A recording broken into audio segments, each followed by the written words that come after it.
You have White Tower telling you we killed Kiki Camarena on tape. Yes, sir. The first time in the history of DEA that DEA had recruited a CIA operative as a source. Basically, he became a double agent. He started telling me about what the CIA was doing in Mexico. He told me that he was initially sent there as a English instructor at the University of Guadalajara, but his real mission was not to teach English. His real mission was to identify leftist guerrilla students, or leftist students, not guerrilla, leftist students of the 23rd of September, and that he reported them back to his control agent, Felix Rodriguez, that the CIA was picking up these students and killing them all. And he said, I had blood all over my hands. I didn't want to do it anymore. So then the CIA reassigned me to be the communications officer for the DFS. And that's how I got to Rancho Veracruz. Damn, this story gets deep. By any chance, is he still alive to this day? No, he died last year, unfortunately. Larry Harrison died. Did he ever get arrested, convicted, do any time, or did his role kind of end there? His job with the CIA obviously ended there. But he was a very intelligent guy. He had a law degree. He practiced law here in the LA area. So after the CIA, he loses that job. He comes back home and he practices law in LA until last year. That's right. Unbelievable. Okay. Couple of things I want to circle back to. You kidnapping the doctor. What did you learn from the doctor once you got him stateside? The doctor, when I had him kidnapped and I got him, he admitted to me that he was at the scene, that he had treated Camarena, but he said that his intentions were not to kill him, that he was there basically trying to keep him alive. That's the confession he gave me, and then, of course, that's all he would say. But he did admit to me in writing, gave me a declaration in writing that he had participated in treating Camarena when the drug lords were torturing him. Okay. Was he ever put on trial? He was put on trial and mysteriously was released by a federal judge. You got to elaborate on that. What do you mean mysteriously was released? Well, we went to trial and we had testimony by witnesses that were there that they saw him treat Camarena. We also had picked up at the location where Kiki was tortured, we had picked up laundry bags. And one of the witnesses testified that he had seen the doctor depriving Kiki of oxygen by putting the laundry bags over Camarena's neck to deprive him of oxygen. And we found those laundry bags at the scene with the doctor's palm prints and fingerprints. And the judge said that he was going to let him go for insufficient evidence. And he did.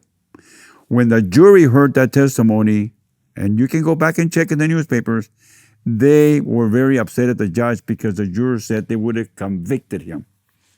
He stopped the trial and said, haven't heard, you guys haven't given me enough evidence of his involvement.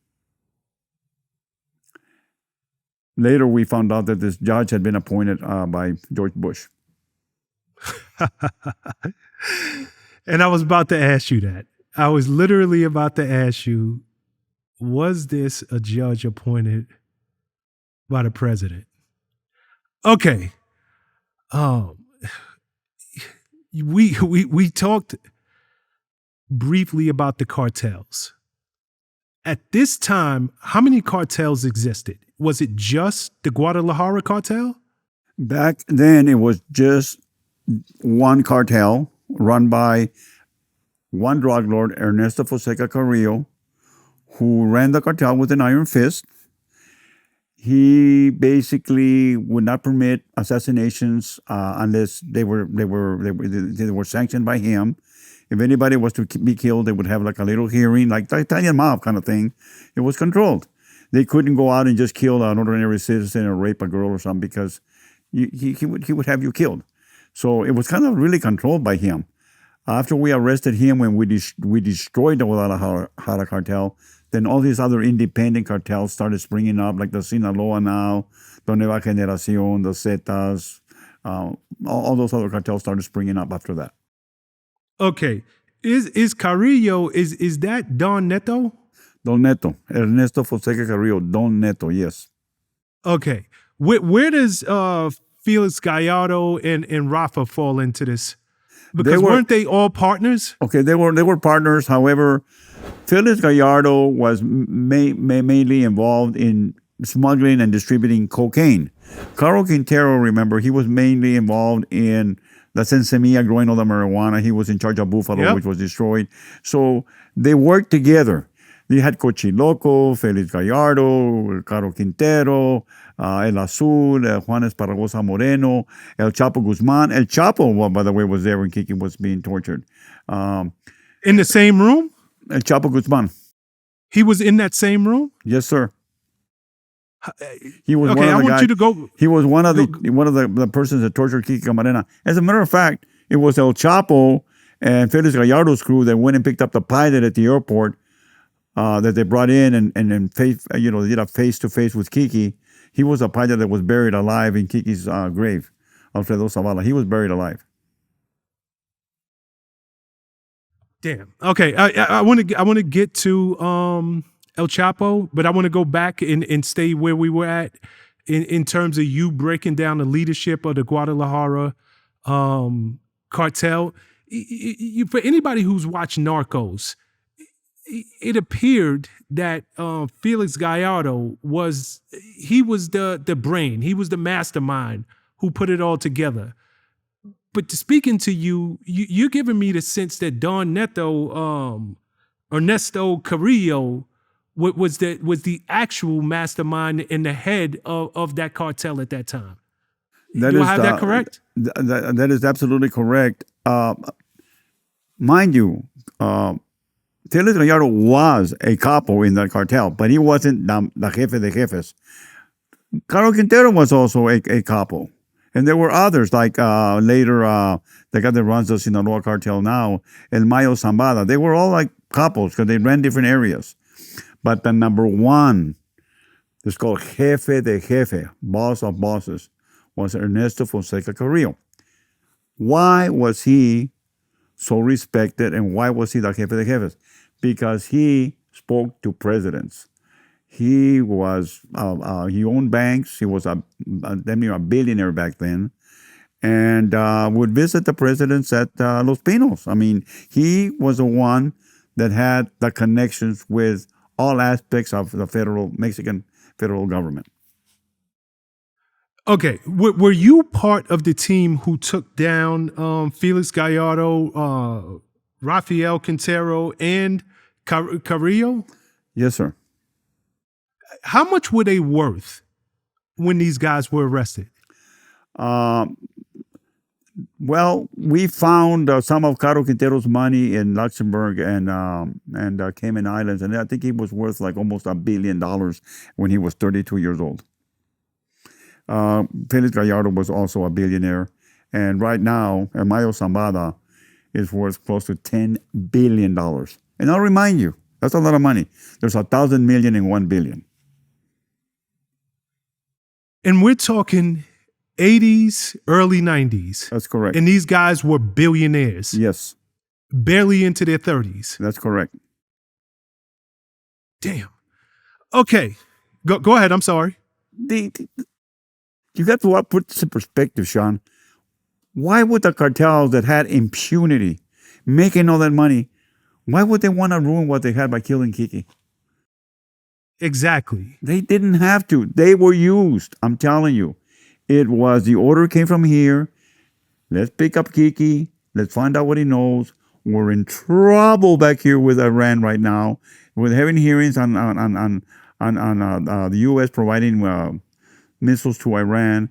And if this thing of the U.S. being involved in drug trafficking is ever aired, this is going to be very devastating to the political party at the time, the administration, which was the Bush administration at the time. Would you imagine if this would have been exposed by then?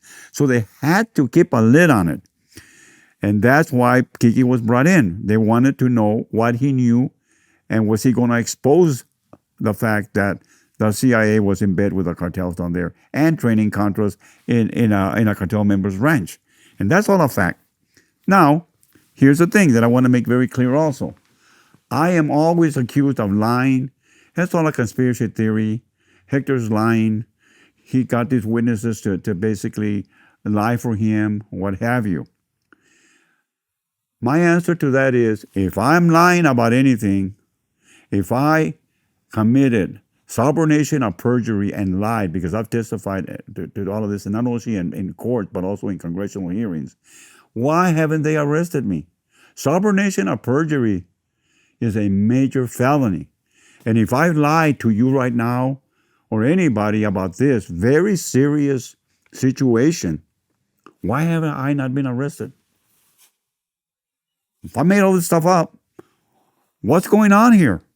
And I always get, asked, well, we talked to the DEA and the CIA saying this is not true and that you made all this up and you got these people. I tell them, if I'm lying, especially making these very serious allegations, then put me in jail, right? Where a liar should be. They can't put me in jail because you know what? I can prove all this stuff, and they know it's true. So they just say, oh, it's not true. That whole thing you see on The Last Narc, the series by Tiller Russell, oh, that's all bunk. That's not true. If it's not true, then prove it. Yeah, because you're making extremely serious allegations about the U.S. government, especially the CIA in particular, that they were inundating the streets of the U.S. with drugs to support a war. I would think that if you weren't indicted, arrested, there would be attempts on your life. Have you been threatened? Have there been any attempts on your life that we haven't heard about? The only threat that I actually received right before first of all, I was forced to retire. I was given a not very pleasant assignment in Washington, D.C. in order not to investigate any of the Camarena thing anymore, or not to investigate anything, period. And they ordered me to stay away from my sources. When I was about to retire and put in my papers, they told me, remember, Hector, you are wanted in Mexico. There's a warrant for your arrest for kidnapping the doctor. And if you go out there and open your mouth, you might find yourself in a Mexican prison. The warrant is still outstanding for you. So be a good soldier, enjoy your retirement, and keep your mouth shut. That's the only threat that I had, that I can initially be threatened. And basically, I was told that I had a warrant for my arrest for kidnapping the doctor, which, by the way, I was ordered by the director of the DEA to kidnap, who, by the way, now denies that he ever ordered me to do it. How am I going to kidnap a man without... and I'm so sorry to cut in. Who was the director of the DEA at that point? Jack Long. And he gave you the order, yes, sir, the okay to kidnap that doctor. Yes, sir. And provided me the money to pay the kidnappers. $250,000. Yes, sir. And now he says that that I did not kidnap him. Remember, if you go back and you look at the news right after I kidnapped the doctor, the DEA threw me under the bus. The headlines of the Washington Post were, kidnapping of doctor by rogue renegade DEA agent Hector Berrellez. And then it says, kidnapping the doctor was not authorized by DEA. Huh. Look at the papers. Okay. I mean, you can research it. It's all news back then.